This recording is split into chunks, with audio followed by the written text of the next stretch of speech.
لكن بالنسبة لقطر احنا تعاطفنا مع الشعب الليبي، وكنا نسمع صرخات الشعب الليبي وآلامه. في نفس الوقت كثير من الليبيين ناشدونا، بعض منهم عن طريق الاتصالات، بعضهم عبر الفضائيات.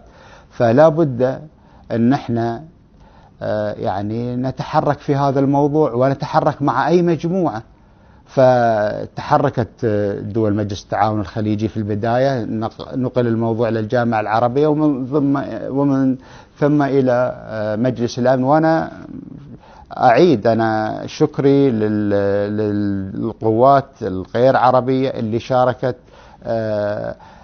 في الحملة لتحرير ليبيا، من تحرير الشعب الليبي من القمع اللي كان يتعرض له.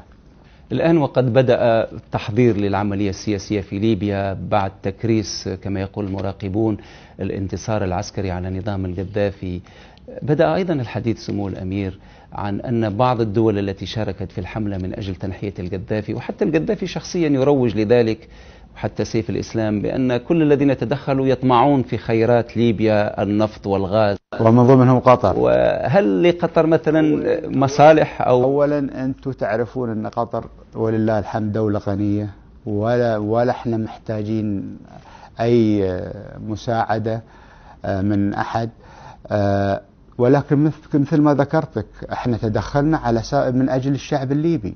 وفي نفس الوقت لا أحد يعتقد أن الشعب الليبي سيسمح أن ثرواته تنهب أو تستقل بسبب والله أن في دول جات